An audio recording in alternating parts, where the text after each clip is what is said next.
and playing and playing, doing cowherd boy activities, intimate pastimes with Krishna. Who can play with God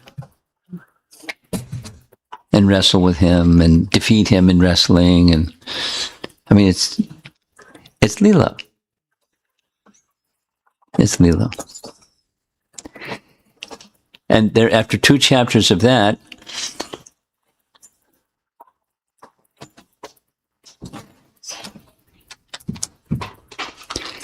next comes another Leela.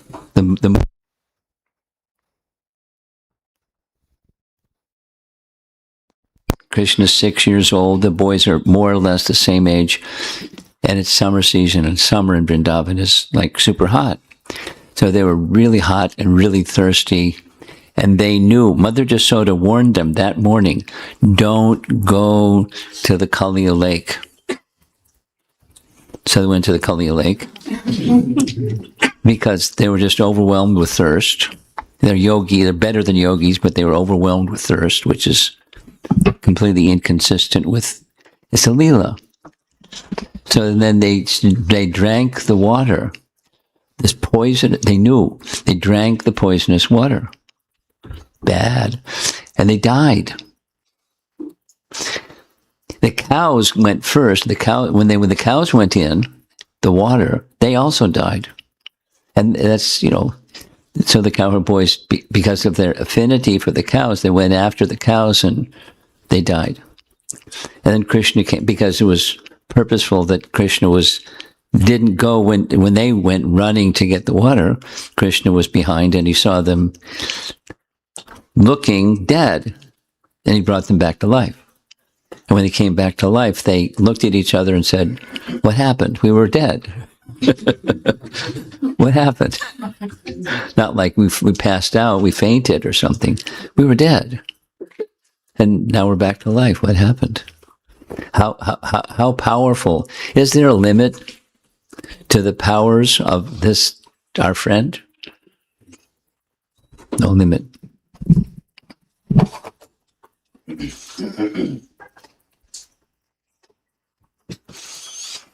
And then Krishna made a decision. Because he's not only the protector of the cows and the protectors of everybody in Vrindavan, because of that, he didn't want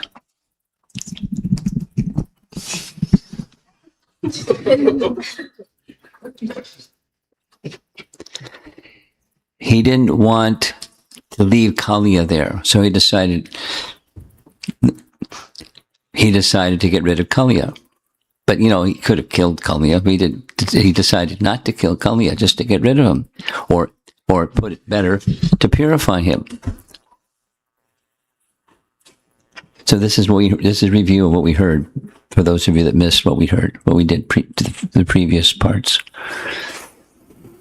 Then he decided to climb a kadamba tree, jump from the branch of a kadamba tree, splash into the poisonous Kaliya lake, and splash around and make a big ruckus and make a bunch of noise. And water went, because he can be heavier than the heaviest, water went all over the place, many, many bow lengths, this direction, that direction, poisonous water. And Kaliya, there's a description of Kaliya's capacity. There's a mystic power that he had, amongst other things. He knew how to build structures with water.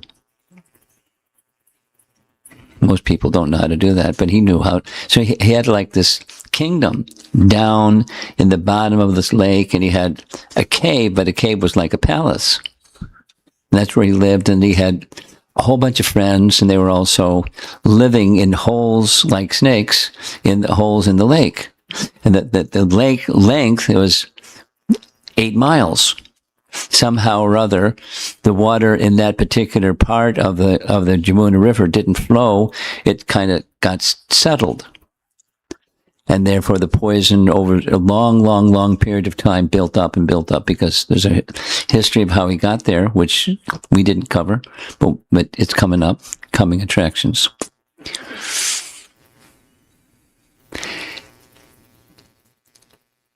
And so Kaliya heard, and he came, and he stood like this giant serpent in front of the 6-year-old boy. 5-year-old boy? 6-year-old boy. With coppery red eyes. He had many, many hoods, that kind of a serpent, a many-hooded serpent. And there was a battle. And he started striking Krishna with his fangs. He wanted to bite Krishna and kill Krishna. Not a nice guy.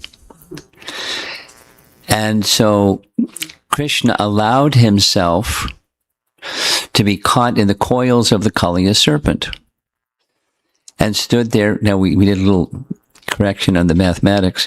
It was for 1 muhurta, which is 48 minutes. We those of you that didn't catch the correction, it's not 2 hours, it's 48 minutes. And the cowherd boys, seeing this, panicked because it's a role reversal. Previous, always they're in difficulty and they call Krishna's name and he removes the difficulty. In this case, Krishna's in difficulty and they can't call Krishna because he's in difficulty. So a messenger went all the way from, those of you that have been to Vrindavan, you know the distance is quite some distance from where the Jamuna River flows and where Nandagram is. So they went all the way back to Nandagram and told Nanda Maharaj, your son, da-da-da-da-da. And so they came running. It's a nice detail. Balaram wasn't there because the whole Leela would have been spoiled if Balaram was there. So he was not there by the providential arrangement. It wasn't his birthday, but it was a day when the nakshatra, the lunar constellation passed, the moon passed through that nakshatra. And so Mother Jasoda wanted to have a big festival. So they had a big festival. He was back at Nandagram. And Balaram prevented them, because he's Bala. He prevented them from entering the Jamuna, because they were ready to give up their life to save Krishna, but that isn't how you save Krishna. So he stopped them. And then Krishna had enough fun.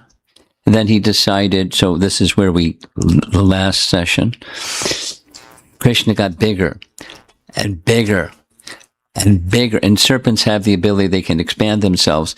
And he got bigger and bigger, but Krishna got so big, it was painful. And then all of a sudden, Krishna got really small and slipped out. And on the shoulders of Kaliya, snakes don't really characterize as having shoulders, but Kaliya had shoulders. And using his shoulders, he got on the hoods, many, many, many hoods of Kaliya, and started dancing. He's Nataraj, the king of dancers. And he danced and danced and danced in such a manner that as he was dancing, he was purifying Kaliya. But even Kaliya, before he was purified, was still maha envious, like super envious. So he would raise a head, one of his 1,000 heads, and try to, again, bite Krishna or strike Krishna. Krishna would, bam, jump on that head. And you saw the images, those of you that were with us. And eventually, Krishna started moving around and around and around, and Kaliya was weakened and purified and got dizzy, moving around and around, and because he's now no longer in the hoods of Kaliya serpent, he's moving around. And he had this realization that this is because he had become purified. Some discussion was, this is a demon that Krishna didn't kill. Because many demons Krishna killed means he gave them liberation. In this case, Kaliya got liberation, better than liberation. He got purification, kind of liberation. And he surrendered to Krishna. And that's where we ended up. The wives of the Kaliya serpent come forward. Very smart ladies. They brought their little kitties. and had the little kitties go forward so Krishna would be calm and, pacified, seeing the little children and goo goo gaga,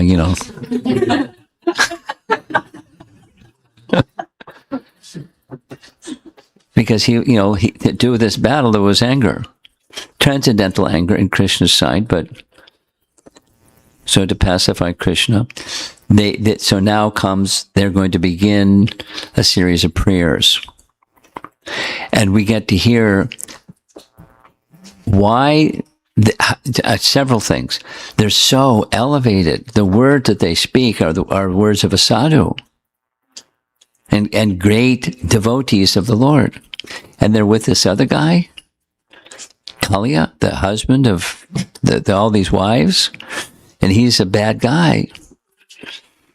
He wanted to kill Krishna. And the history goes way back, and he's, super, super, super, super envious. And that envy blocks, there's certain key things that block bhakti, and that's one of them. But he surrendered. He became purified by the smashing of Krishna's lotus feet upon his head. So that's where we're beginning. That's all background. And what we've been doing, at the beginning of each session, we're hearing, and then you can chant responsively this very nice song. That's a Rupa Goswami song.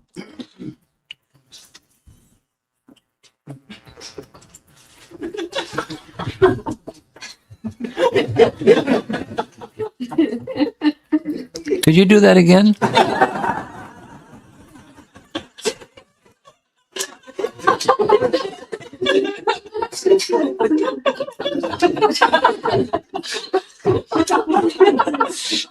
If you didn't want to be embarrassed, you're now embarrassed. And you're turning red too. But it was good. Okay, here we go. Assuming, you see that little horn at the bottom? That means we're going to hear a recording. And the recording is Shatarupa, and she sings slowly. And very important is between each stanza, you get to repeat what she says, but you got to pause because it messes up if you don't pause. So here we go. Let's see if it works.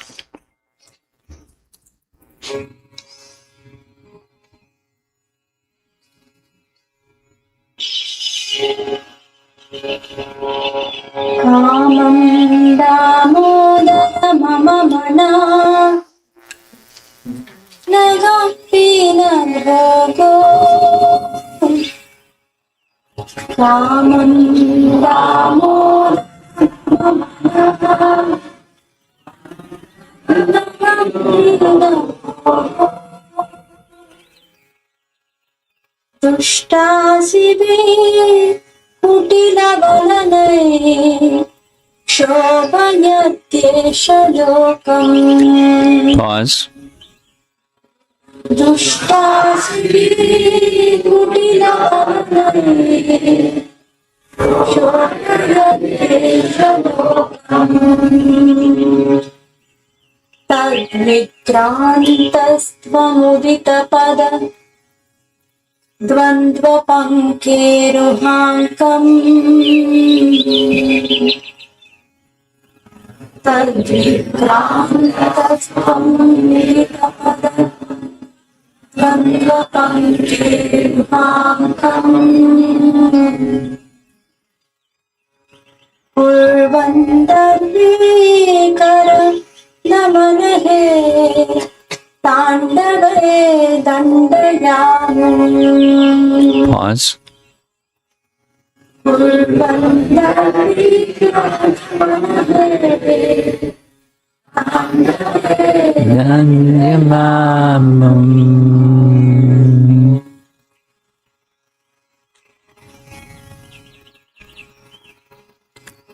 O Lord Krishna, with its crooked motions and the sharp fangs of its wicked desires, the great snake of my mind torments the entire world. Oh, all-powerful Lord. Oh, crusher of Kaliya, please punish that snake with your dancing. Please place on it the marks of your lotus feet. Rupa Goswami's poetic description of his mind, comparing his mind to the Kaliya serpent. So now is the beginning of the prayers. This little painting on the right shows how do you paint the Kaliya Nagas? They have the lower half of their body looks like a snake, and the upper half of their body looks like ladies. But that's how the artists have depicted, because how are you going to do it? And there's Krishna, who has been dancing on the hoods of the Kaliya serpent, hearing their prayers. And here's commentary. In 6 verses, they, the wives, express their agreement with the punishment. In 10 verses, they offer obeisances to Lord Hari. In 5 verses, the wives submit their prayerful requests. So that's the total of the prayer section, and it covers a few classes. We're not going to even cover the entire classes just now because it's a very large section. There's 85 slides, and I've already spent a whole bunch of time with review, so we're going to go about halfway. But that's Sridhar Swami's commentary. So the first set of prayers is they're acknowledging this punishment is mercy. And then there's this play on the word Maya, which can also mean mercy. But you'll see. Sridhar Swami's commentary. First, trying to pacify the Lord by acknowledging the correctness of his giving punishment, they offered prayers. In the verse beginning, Nyayaha. So there they are. Serpent half bodies and ladies in the upper half of their bodies offering prayers to Krishna. You're giving this just punishment is for our ultimate benefit. That means they understand Krishna has removed the sinful portion of the Kaliya. They left the good portion of Kaliya. Thank you very much. We are benefiting from what you've just done. The punishment this offender has been subjected to is certainly just. After all, you have incarnated within this world to curb down the envious and cruel persons, one of whom was our husband. You are so impartial that you look equally upon your enemies and your own sons. Tulya Drishtir. For when you impose a punishment on a living being, you know it to be for Kaliya's ultimate benefit. Again, you take note of how different, over a period of centuries, how different artists have depicted the Kaliya Nagas, the wives of the Kaliya serpent. Vishwanath. Though your real purpose is distribution of prema bhakti, that is accomplished with the punishing of the wicked. His punishment is proper because he committed sins against Garuda. There's a history which it's going to be narrated coming. I'll be back again in 30 days. But we're not going to continue with this because it's Nityananda's appearance day. So we're going to be focusing on Lord Nityananda, not Kaliya and the wives of Kaliya serpent. But then in a future time, we'll hear the rest. And we'll also hear how he was the offender of Garuda. But, in a previous iteration, long, long ago, he lived in a place where he offended Garuda. And Garuda was after him because he offended Garuda, and snakes are food for Garuda, and he was going to eat them. Anyway, so there's some history. Even though he committed sins against Garuda, against the living entities in the Jamuna and in Vrindavan, and thus against you. Because you give just punishment, you have appeared to punish the afflictors of the devotees. So he's protecting the devotees. You have also come to give mercy to the devotees. If you did not appear there, if you did not appear, there would be no punishment for the evil or mercy for the devotees. You are equal towards enemies and sons. Thus, though you punish the wicked, you do not hate them. You're uplifting them. They're intelligent ladies. They're good wives, but they're also intelligent. They understand. You give results which cure the wicked of their nature by giving them hellish punishment, then giving them eternal happiness, removing and giving.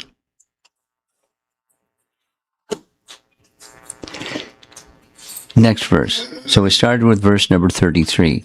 We're going to 38. These calming Krishna down and acknowledging he did the right thing. Since it's for our ultimate welfare, punishment is nothing but your mercy. Whoops. What you have done here is actually mercy for us, since the punishment you give certainly drives away all Kaliya's contamination. And we'll hear as we go further, these ladies I don't know what school they went to, but they had a good teacher. Our husband is so sinful that he has assumed this body of a serpent. Your anger towards him is obviously to be understood as your mercy. Now, most people don't see like that, but they're able to see like that. Brihat Bhagavatamrita narrates this pastime, and specifically from the lens of Garuda. Only rare souls like Garuda can have the honor of being the Supreme Lord's carrier, and you were carrying him. So you have an honored position. Our husband had this honored position. Thus, the punishment which eradicated the sinfulness due to that birth is indeed mercy, even though it appears to be a manifestation of anger. This is SS means Sridhar Swami. So our acharyas are all taking, they're pure devotees. And their personalities, they're slightly different personalities. And so from their personality and what is revealed to them, they're experiencing the same scene or the same verse of the Bhagavatam and getting different realizations, which is not only is permissible, it's transcendently wonderful. And it's just how things work in the spiritual realm. Srila Madhvacharya points out that this connection, that when a pious person suffers in the world, he realizes the punishment of the Supreme Lord is meting out to me exactly his causeless mercy. Now, non-devotees don't realize that. They think something else. Like, why is he doing this to me? Or somebody over there is the cause of my difficulty. Let me get rid of that somebody else. Or boo-hoo, or the different responses. But an exalted devotee, as Madhvacharya says, sees difficulty is a mercy of the Supreme Lord. Envious persons, however, even after being punished by the Lord for their purification, continue to envy him and be resentful. And this attitude is the reason for their continued failure to understand the absolute truth. Now notice it says BBT, and BBT means Prabhupada has left this world already. He ended with a prior chapter from 10th canto, And from that prior chapter, it's now a group of devotees, Sanskrit-trained devotees, Gopi Pranadhana, Hridayananda Maharaj, and Nitai, and some others worked as a team and collaborated and came up with the subsequent commentaries. You show mercy to us, the wives, because punishment of the wicked uproots their bad desires completely, that is directly experienced by us, taking away the offensive snake body of Kaliya, who identifies with his body, is seen here. By his surrender and by the appearance of intelligence, even after your display of anger clearly is the cause of punishment, clearly the cause of the punishment was mercy. So there's some interplay back and forth that looked like, this and looked like that. But they're able to see what's beyond the this and the that, the cause and the effect and the circumstances. Krishna is being kind. Taking away his sins is not punishment. You remained in his coils, then you danced in joy on his hoods, apparently in anger. How do you dance in anger?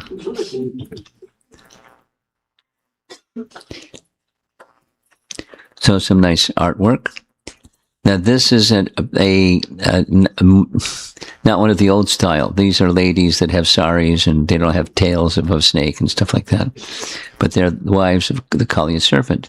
And Krishna is still, in this painting at least, he's still standing on some of the hoods. And now Kaliya is not trying to bite him at this stage because he's already surrendered. Then there's a whole lengthy section that goes right almost to the end of this text 38. What's the cause of the causeless mercy? Well, guess what? There's no cause. But one tends to, hey, what's the cause? That's in effect, what's the cause? Did our husband carefully perform austerities in previous life? Commentary. I'm not pleased with wealth or with tapas. So do austerities, that's not going to win me over. Regular tapas does not invoke Krishna's mercy in this way. So if it wasn't that, perhaps he performed these austerities with his mind free of pride and full of respect for others. This sort of austerity can be performed only by Vaishnavas. Again, the old style there, its lower half of their body is a serpent and the upper half of their body is human-like. Just how you going to be an artist depicting this? Is that why you are pleased with him? Collective commentaries. Or, did he carefully execute religious duties? Mercy towards all entities does not arise in the heart of the karmi, pious work, with the aim of getting some fruit of that pious work. And such dry execution of religious duties does not invoke Krishna's mercy in this way. They're going to come around to its causeless means causeless. Our husband must have performed that dharma which shows mercy to others and which is performed only by a Vaishnava. So because he was good, good came back to him. Did he execute dharma with compassion for all living entities? Is that why you are now satisfied with him? And then the rising of good fortune, of mercy, given to Kali was not from tapas or dharma. It was just Krishna's inconceivable mercy. It is inexplicable. It's just the power of his mercy. And the concluding 3 verses say the same thing. He's just merciful. So here's the first of those 3. The mercy is the unparalleled opportunity of being touched by the dust of your lotus feet. What prompted him to do that? He's merciful, that's all. There's the verse, and here's the translation of that verse. We do not know how the serpent Kaliya has attained this great opportunity of being touched by the dust of your lotus feet. For this end, the goddess of fortune performed austerities for centuries, giving up all other desires and taking austere vows. And even she wasn't able to do on that basis, so what to speak of Kaliya. Seeing the sweetness of Krishna, Lakshmi, who resides on Vishnu's chest, became greedy and performed austerities, but did not attain him. But she gained the boon by getting a type of residence on Krishna's chest as a golden line. Some of you know that's one of the marks on Krishna's body is the mark of goddess of fortune on his chest, a golden line on his chest. This is Brihat Bhagavatamrita commenting. The supreme goddess Mahalakshmi is the eternal beloved of the Lord of Vaikuntha. She does not have to worship him to achieve him, but her expansions descend as avatars to accompany the various incarnations of Narayana. And some of these avatars of Mahalakshmi, such as the daughter of Bhrigu Muni, are described in Vedic scriptures as performing penances to obtain the Lord as their husband. Sanatana Goswami through Brihat Bhagavatamrita. Though one may say the cause of Kaliya's qualification was association with his devotee wives. They were pious. They were devotees. Wait till you hear the rest of their prayers. And living in the Jamuna. He became purified just touching. What to speak of living in the Jamuna. He became purified, qualified. Living in the Yamuna is not raised as a qualification because he offended the river, Jiva Goswami said. He polluted the place so badly that when the fish died and the birds that flew over, the fumes were so horrendous, they died flying in the air and came crashing into the river Jamuna. So he was offender to the river Jamuna. Krishna speaking in response to these prayers and these questions. You say that being touched by the dust of my feet is unparalleled mercy. What great result will a person get by attaining the dust of my feet? Nagapatni's reply, no, you cannot say this. The result is greater than anything else. Vishwanath, guess who, is commenting in this way.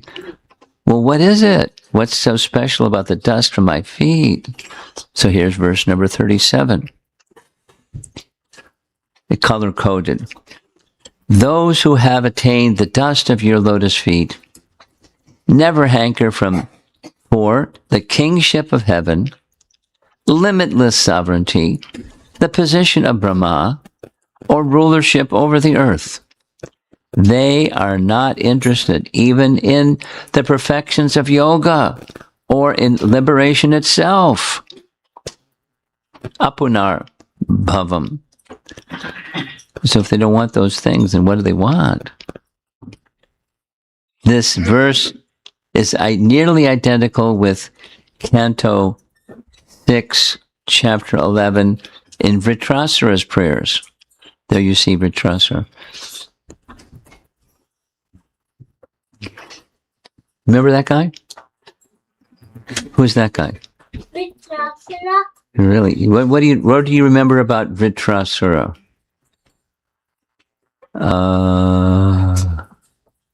Who was Vritrasura before he was Vritrasura? Remember that one? He was a king. The king's name was? Starts with a C. Chitraketu. Remember that name? No? Do you remember that name? No? Oh, you got to read the Bhagavatam. Canto 6, Bhagavatam. That's a homework assignment for you too. I'm going to come back for Nityananda's appearance day. And if you sit in the front like this, I'm going to ask you. Did you read Canto 6 about Vritrasura? So you see Vritrasura, he's a demon. He's got this trident and he's having this battle with Indra. How do you know it's Indra? He's riding on an elephant. Indra's elephant carrier is an elephant. So Indra, to do battle with Vritrasura, was humongous. He threw his mace. And what did Vritrasura do? He caught the mace. He took the mace and bonked the head of the elephant. The elephant started to bleed from his mouth. Don't mess with Vritrasura. Then how did he become Vritrasura before he was a king? And it was a curse by Parvati, and you'll read all about it because you're going to do your homework assignment. It's a nice section. It's not the other kind. It's a holiday time, right? You're going to have time. You know, do a little reading with your family and ask a lot of questions, and you'll learn all about. So, Vritrasura offered prayers to the person because he looked like a demon and he was behaving like a demon because that was the curse. But inside he was a devotee, and he's offering prayers to the Supreme Lord. And in his prayers to the Supreme Lord, it's a nearly identical prayer to what the Nagapatnis were saying. I do not want liberation, even if I have to give up your lotus feet. That's the Vritrasura, and it's similar to what the Nagapatnis are saying.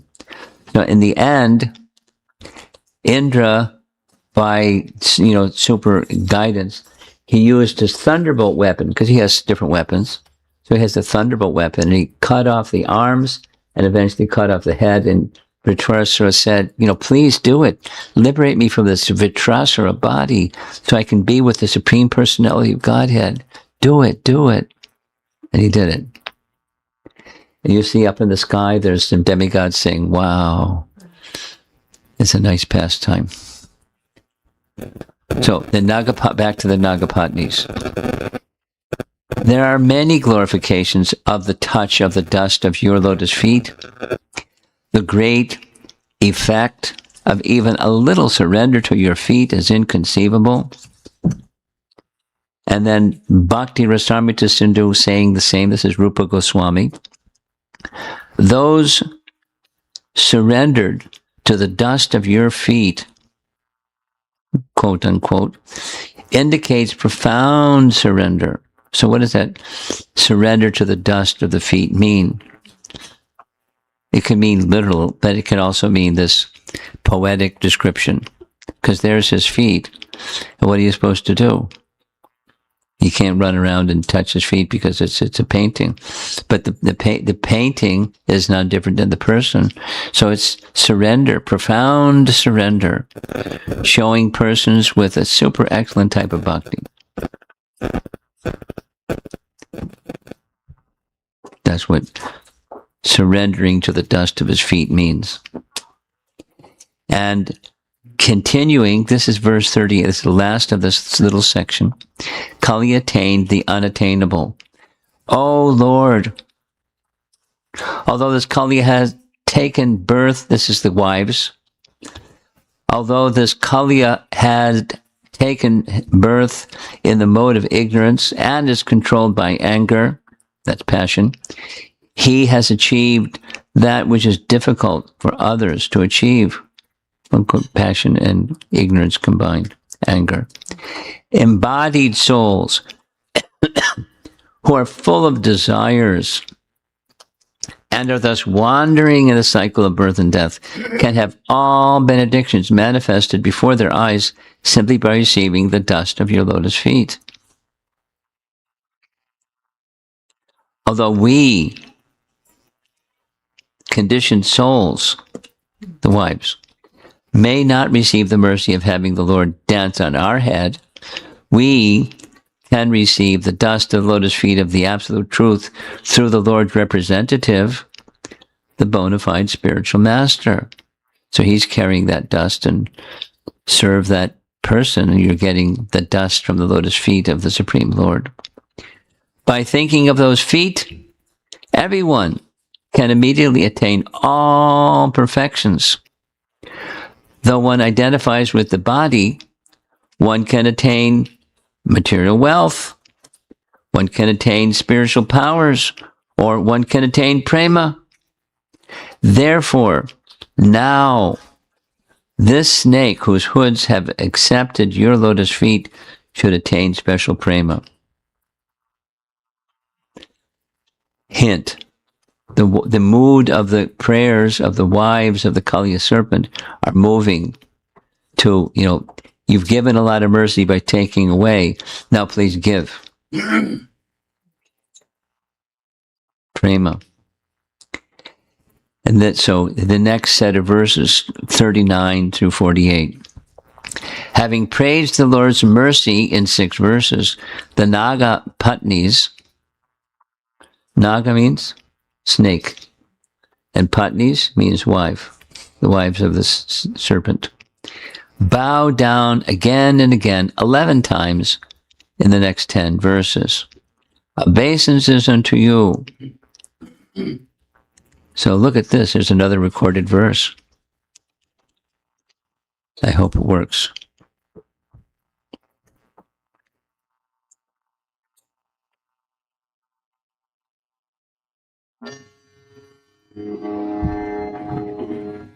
Namastubhyam Bhagavate Purushaya Mahatmane Bhutavasaya Bhutaya Paraya Paramatmane.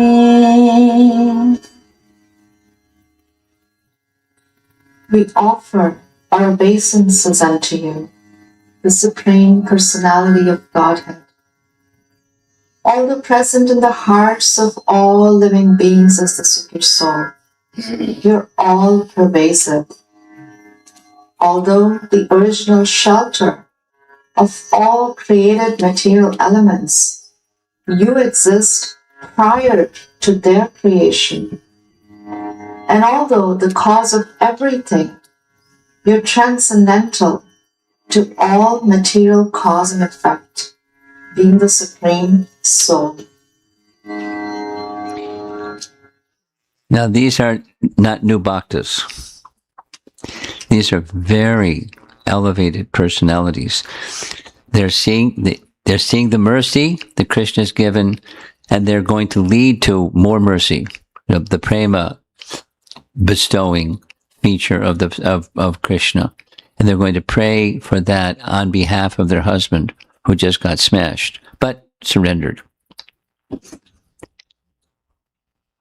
So that's a little description of he, the personality of Godhead, Krishna, is the place of shelter for all. He's the place of shelter of the creation, the cosmos, and the elements that make up the creation. And although he's the cause, and transcendental from the cause and effect, as the Supreme Soul, elevated. Hold those two things at the same time. You're the cause and the effect, and you're beyond the cause and the effect. That's not material. Material can get 1 or 0, but not both. They're transcendental ladies. Here's a little breakdown of the words of that verse. I offer respects to the Lord who controls all, Paraya, who inspires everything, Paramatmane, by the order of the Lord, All are engaged in action, but not being touched by the faults of persons engaged, he dispenses punishment, etc., in an astonishing way. Sanatana Goswami explains, pariah can also mean the person who is situated separately from all others and who is in the hearts of all beings. So that's just one phrase, pariah paramatmane. Remember the color coding that's the beginning of the verse. Here's what was in blue. Purushaya Mahatmane. Though he is the Lord, Purushaya, he is spread everywhere. Bhutasvasyaya. Bhutaya. Though he is the controller of all jivas, Bhutavasaya, he appears in the form of the jiva. He's the controller of all jivas, but he comes in the form of. In the form of can mean the jivas are in his likeness, or he, as the jiva is a fragmental part of the Supreme, he comes as the jiva, a fragmental part of him.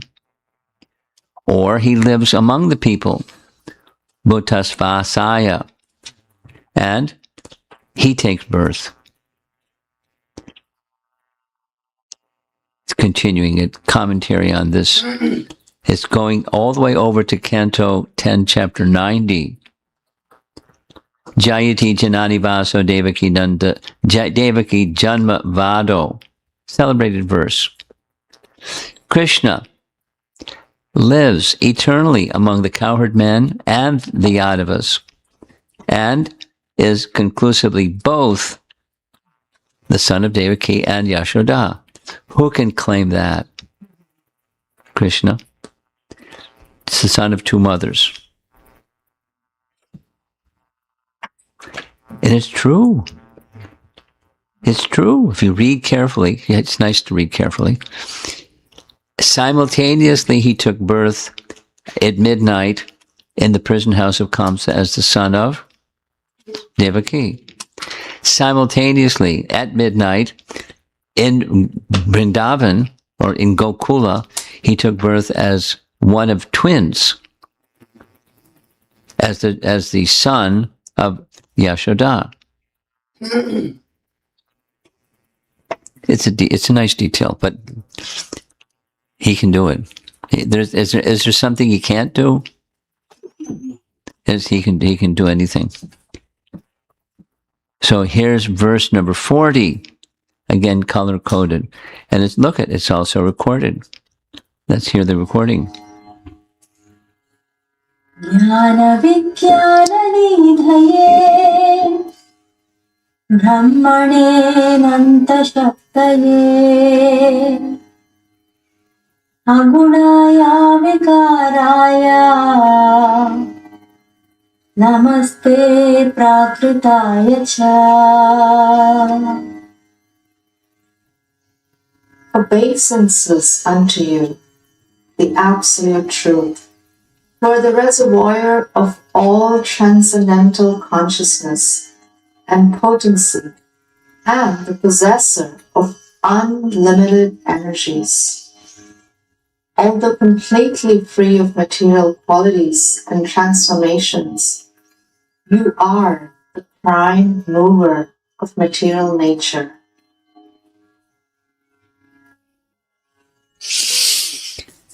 In one sense, it's simple. In another sense, it's mysterious. As living entities activate matter, without the presence of living entity, matter isn't activated. With the presence of the living entity, it's alive. The living entity is alive. It makes matter appear to be alive, like bodies of living entities. Whether it's our bodies, or a little ant crawling across the floor, or something flying in the sky, and something. There's a soul. It's animating matter. Animating matter is dead, but it appears to be animated by the presence of the soul. Similarly, the universe, on the much bigger scale, matter manifests because of the presence of spirit, and the universe and planets in the universe, etc., things move because of the Supreme.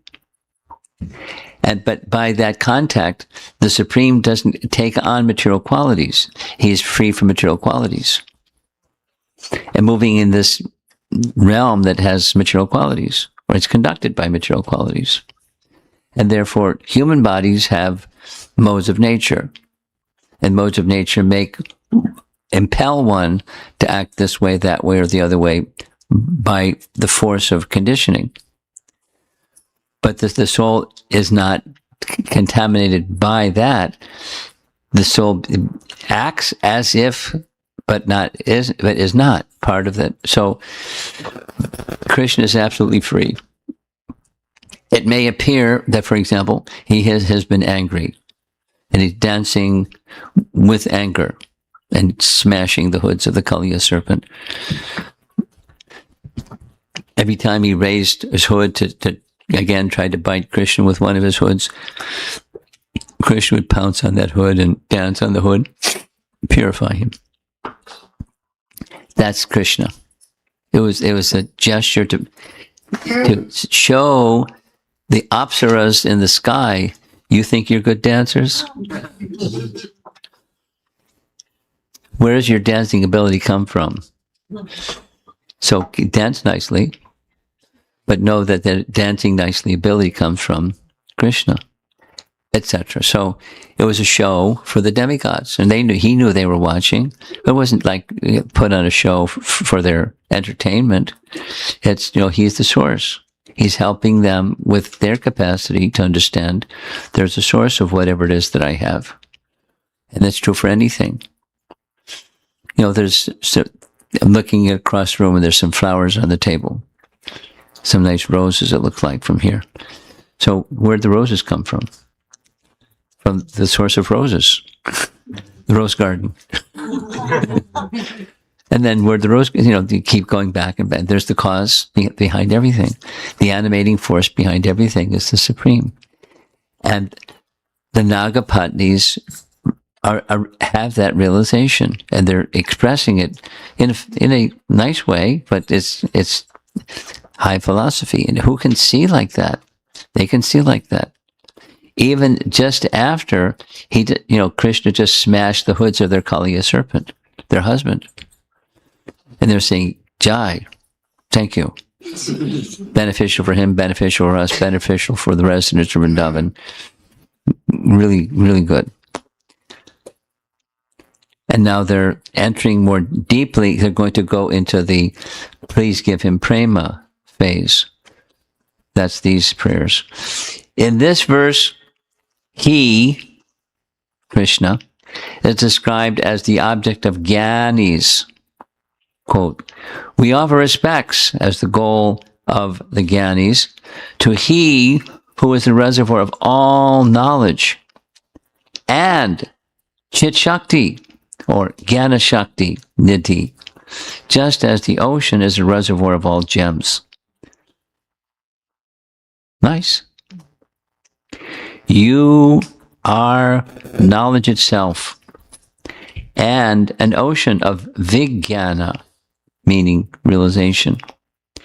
We offer respects to he whose qualities do not transform into material qualities, agunaya, avikaraya.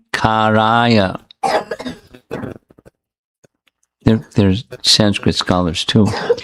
We offer respects to he who has variety of non-material qualities, aprakritaya, the material qualities inferred by the foolish persons are rejected in your human-like form, which is worshipped by the devotee. So that's slide number 45 out of 85. And we're going to end. but there's a reason, because time keeps ticking. And also, we're saving something for later, but more importantly, one of the best parts of time spent together like this is the discussion. There's the Shravanam, and then from the Shravanam comes, something is, the mind or the intelligence or the soul are touched by that sound, and then there's some responsive and there's some sharing in the association of devotees, and that's loving exchanges. So let's see if there's some discussion. I see Nandamukhi's hand. You always have your hand up first, so I'm going to call over here. Yeah. Hare Krishna, Guru. Thank you so much for the wonderful narrations of Krishna's pastimes. In one of the earliest slides, the beginning slides, it is mentioned that Kaliya committed sins against... Kaliya did what? Committed sins. Yes. Towards Garuda. Yeah. So I'm just wondering, is there any difference between offense and sin? And what are the consequences? Yes, there is. There was an offense. It was said sin. Yep. There was an offer. Should I tell the story? I just to stay with the principle. The question is there a difference? And yes, there's a difference. There's standards that are to be observed. Is it possible that something that's sinful can also become an offense? Yes. When the offense is, I'm disrespecting another, particularly one who is dear to Krishna, that's offensive. Like, for example, stealing. That's the sin. And then there's the offense, if I, you could extend that, and it becomes, like, say, it's a Vaishnava has a deity, and it happened in Mayapur. Some robbers, they saw that the deity of Radha Madhava, brass deity, and they thought, this looks like gold.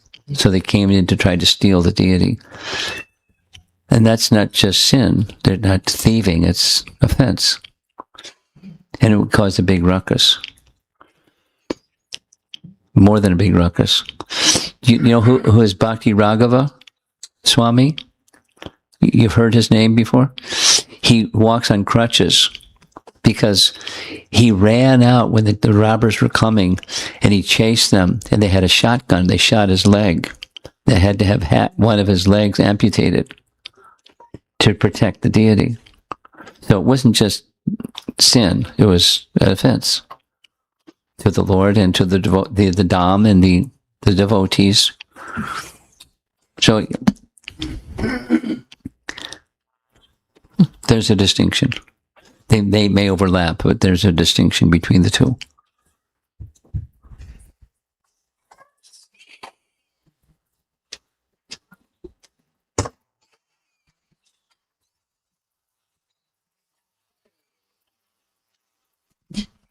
Hare Krishna, Guru Maharaj. It's really nice and warm in here because it's really cold out there.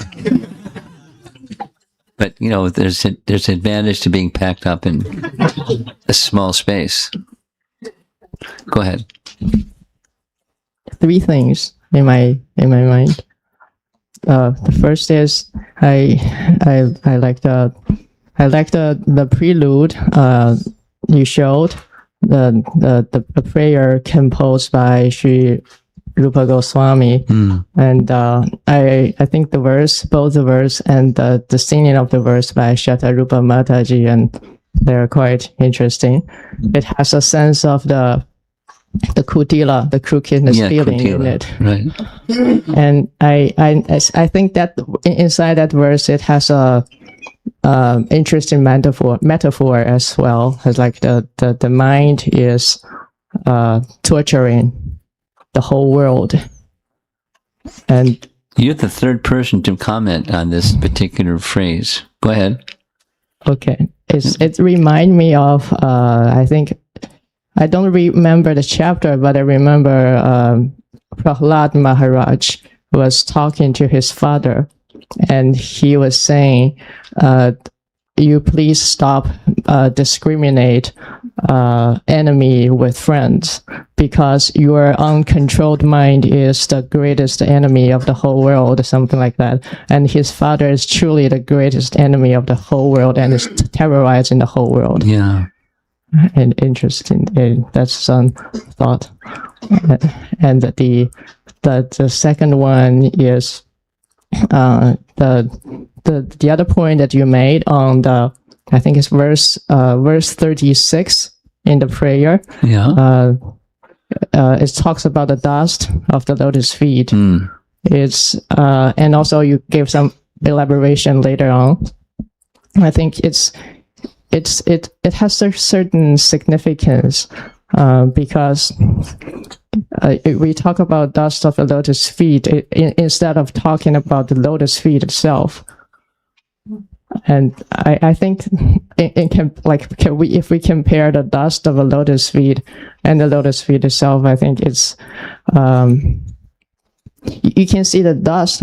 I mean, from the quantitative perspective, you think about the whole the total amount of dust in the universe, and compare the amount of dust that is clinging to the lotus feet of Krishna. It's like Very special. almost like zero probability, and you can't really get that, but it's very rare. And in addition to that, I think it is quite, in a way, we can say the dust of the lotus feet is even more merciful than the lotus feet, because when Krishna dancing on the hood of Kaliya, I think it's the dust that contact the head first, and rather than the feet. But he was in the water. Maybe all the dust got washed out.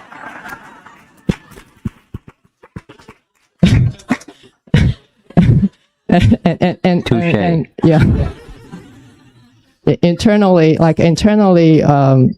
I mean, the dust of lotus feet also represent the path that the person have traversed. Yes, And also yes. when the person is no longer present, the dust of lotus feet can still remain, and you can remember the person by that dust of the lotus feet. Something like the sandalwood shoes of Lord Rama versus Lord Rama. Something like that, yeah. Very similar. Very similar. And that's what Bharata worshipped. And that's what, from his perspective, that's what ruled Ayodhya, not him, but the shoes of Ramachandra representing. When you are in a Yeah. missing the person, the dust can still help you and relieve that. For a scientist, you're very poetic. Compliments. Go ahead. Third thing? The last thing is a question, and just in the beginning, I think towards the beginning, there's you told in your review at the previous lecture, you told the cowherd boys and cows were dead. It flips back and forth, but they were dead. And then they were rescued. Yes, they They were dead because of they drank the poisonous water. Yeah. And I think I'm just recalling the Lord Brahma's the Brahma Vimohan-lila, when Lord Brahma tried to take away the cowherd boys and calves. He couldn't take away because they are transcendental. And then we entered into the discussion of 3 different sets of cowherd boys and calves. Yes. I'm just thinking in this circumstances, the cowherd boys and the calves, they are also Eternal. transcendental. Yeah, And, transcendental, both. Is there something like the similar mechanism, or how could they be affected by? Well, look, if you're in charge of Yogamaya, you can do it, right? You want the technology. And if you're in charge of Yogamaya, you can have them dead and have them brought back to life. So another perspective, another set of language is they fainted or they lost external consciousness, but they didn't lose their life. So they lost external consciousness, and Krishna revived their external consciousness. They were feeling, they say, we were dead. What happened? So if you were dead, how do you know you were dead? So, there's language problems, and somebody can get lost in the language of it, which is there's no harm in that, because if you're going to unravel the mystery, Krishna is supreme. That's how it's going to get unraveled. And there are different ways of looking at Krishna as supreme. And even specifically, were they dead or were they not dead? Were they unconscious or were they dead? And in either case, by Yogamaya potency, they were. Dead doesn't mean the soul is dead. The dead means the body is no longer operating under the direction of the soul. But then Krishna replaces the soul. He can do that. And then they come back to life again. So where was the soul when they left the cow and cowherd boy body? No explanation. That's what they were asking. Like, we were dead. What happened? Similar, not the same. Not the same, because there's commentary with the Brahma Vimohan Lila. For those of you that are not familiar with the reference she's making, our acharyas, particularly Vishwanath Chakravarti Thakur and Sanatana Goswami, agree with the following. When Brahma was contemplating stealing the calves and cowherd boys, which was induced by Supersoul to do such an audacious thing, Krishna knew. So what did Krishna do? 1, 2, 3. Krishna had his eternal cowherd boys taken someplace. Now, there's some discussion. Where was that place that he took them? But he covered them from external vision, at least. There's different suggestions where they went, but they were covered from external vision. And number 2, Maya cowherd boys were manifested, and that's what Brahma took. And then Brahma took those Maya cowherd boys and put them in a cave and put them to sleep. Part of the logic goes, Brahma doesn't have the power to put the eternal associates of Krishna in a cave and put them to sleep. He doesn't have that kind of power. That's the spiritual power, and he doesn't have that kind of spiritual power. So he used his material power to put the material cowherd boys to sleep, the Maya cowherd boys.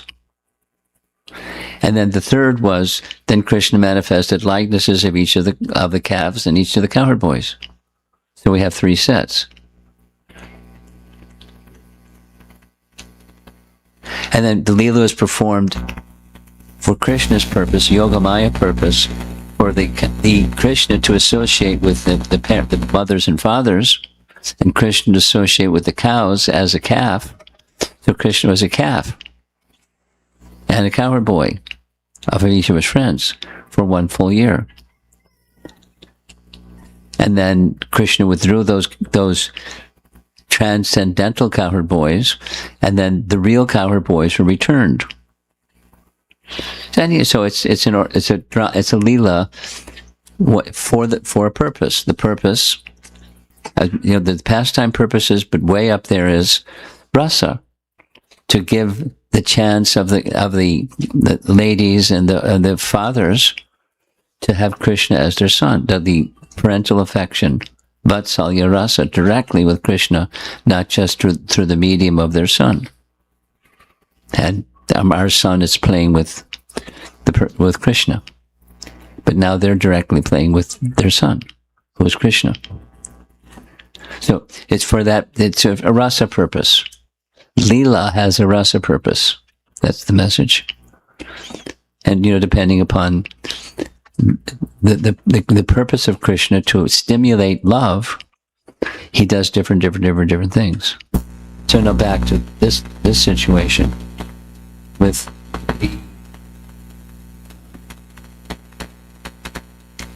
the effect of Krishna interacting with all of the various players, because there's the eternal associates of Krishna, the residents of Vrindavan, when they came in the calves and the cow boys. So did they die, or did they become like not visible to us in their manifest stage, and then Krishna made them again visible to us in a manifest stage?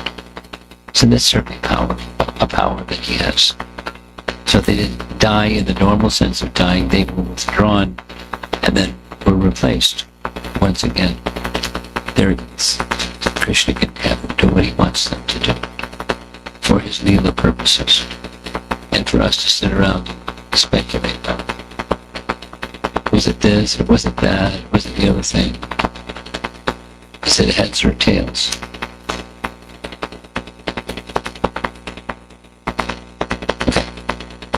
Jivana Jivana. And then over there, go in back.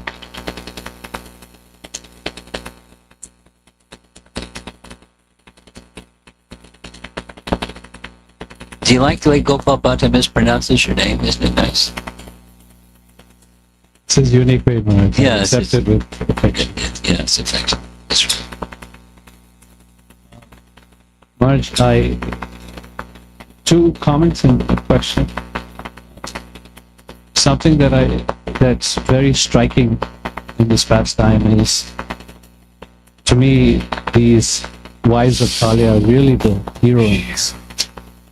They stand out. And it takes me back to the second verse of the Bhagavatam that says, Nirmat Saranam Satam. That this Bhagavatam is for those who are without any envy. Mm. And it's for those, the model of what that looks like generally is a male figure. We think of it like that because of conditioned nature or whatever. At the same time, we see actually in the Bhagavatam, we have heroines throughout. In fact, the first set of prayers is Queen Kunti's.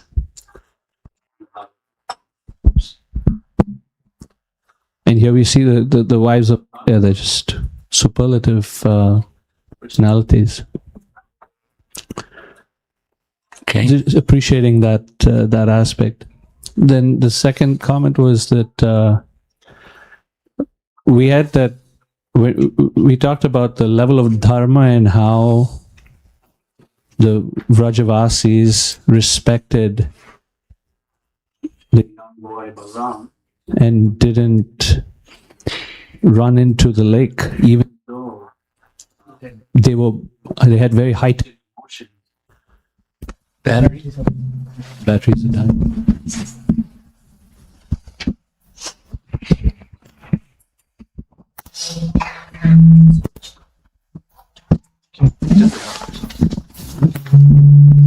Shut it off. Thank you. Go ahead. He's got go ahead.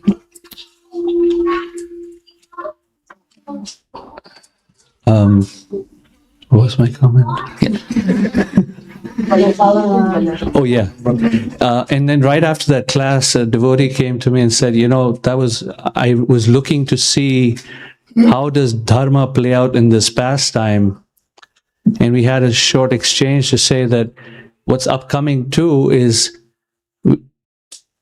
the Stri Dharma of these ladies, despite the clear, the vast difference of spiritual evolution between Kaliya and themselves, they still dharmically stayed with their husband. Mm. and were loyal and chaste to their husband. And that brought mercy to their husband Yes. through Krishna. But yes. And the question I had, Maharaj, was in such a compromised situation that they were, what is, and from the prayers, does their relationship, their specific unique relationship with Krishna, like, is it in Dasya Rasa or some other Rasa? What's their Rasa with Krishna? And is that revealed in any way? I've never been asked that question before, and I don't have an answer. What's their rasa with Krishna? We can see, you can rule out some of them, and it leaves dasya.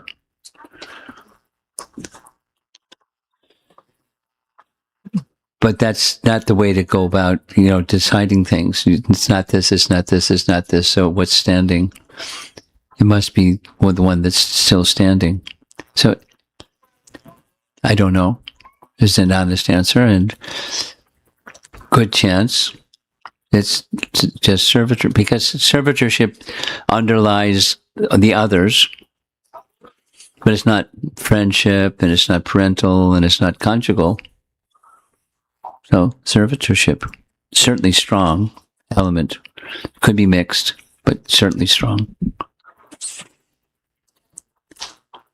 Okay, you're next.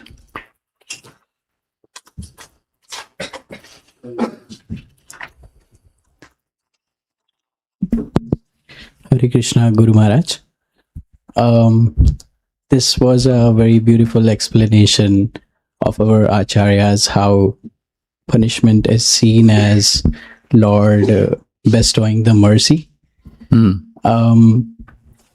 My question is, Guru Maharaj, if the mercy by Krishna is sometimes harsh rather than being gentle, how do we learn to recognize it? Or what if it comes, what if it actually comes in the way of our own strong sense of justice? A strong sense of Justice. justice. Well, there's different ways of responding, and here's one way. You're in Maya. Because Krishna's not harsh. Supposing one of these little boys here in the front started, misbehaving, and their mother is sitting nearby, and she may reach out and tap their hand. Oh, why are you being so harsh? As needed. It's loving. Since Krishna is that kind of person, you say harsh, and I say you're in Maya. If one who thinks that way, that is so. I'm so kutila. I'm so crooked. I need strong medicine. And when the strong medicine comes, it's not because the person is being harsh. If they're a benevolent person by their very nature, if they're very strong, it's purposeful, beneficial for you and for others. If you get free from some crooked tendency, that's good for you and good for those that are contacting you. Krishna's mercy, because it's needed, as is needed. The nature of the Supreme Person is he's good, all good, absolute, not sometimes and sometimes harsh. Thank you, Guru Maharaj. There's a question over here. Pass the microphone up. I think we're going to end with this last question because you have something?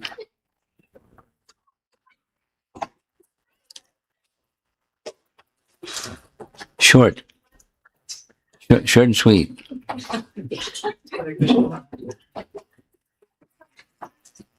Hare Krishna Maharaj, thank you for the nice class.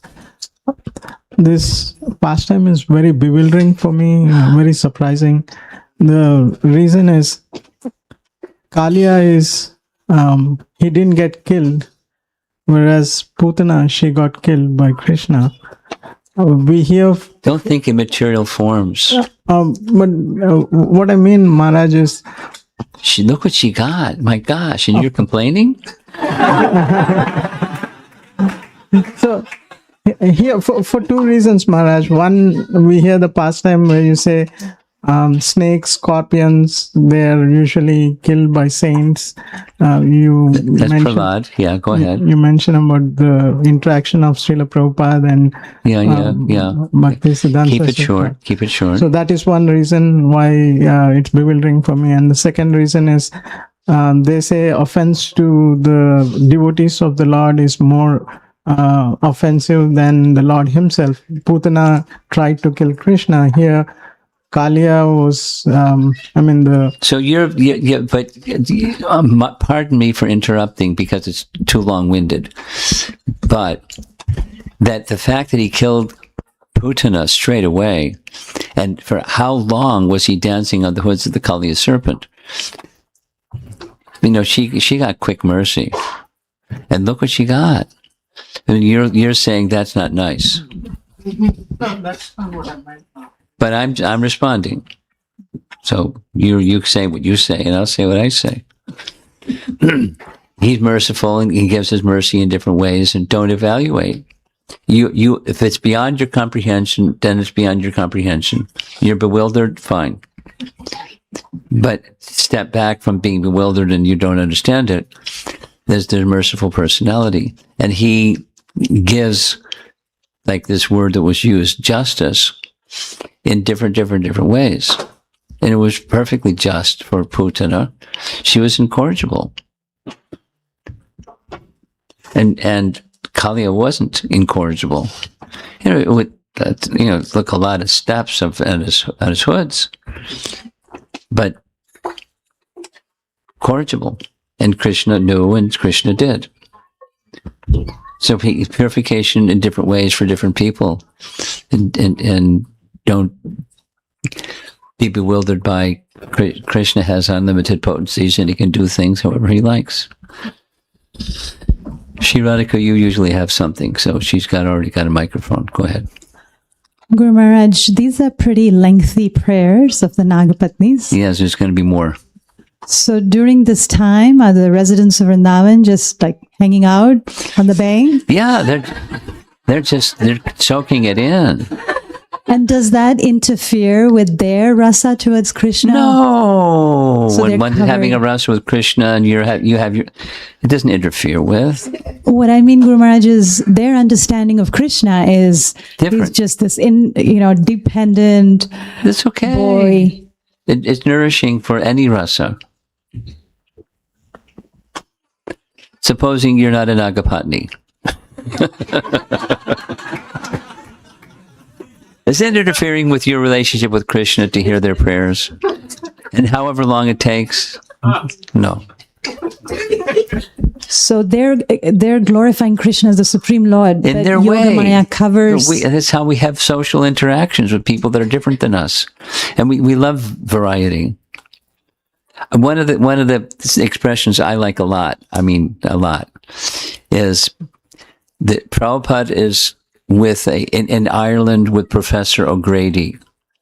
And Professor O'Grady is asking, Swamiji, you have people that are from so many different cultures and so many different languages and so many different backgrounds, and how does it all work together? And Prabhupada gestures to a vase and says, see the vase?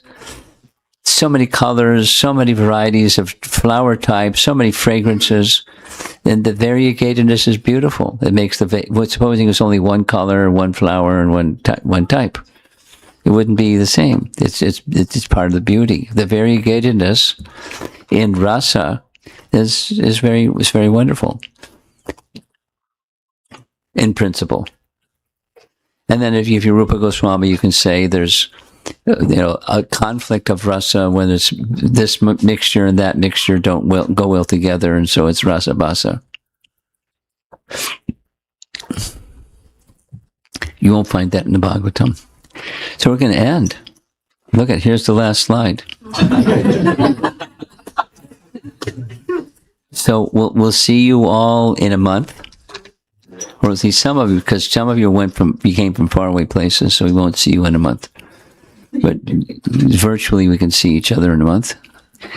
And then when we come back again, we'll continue the second half of chapter 16.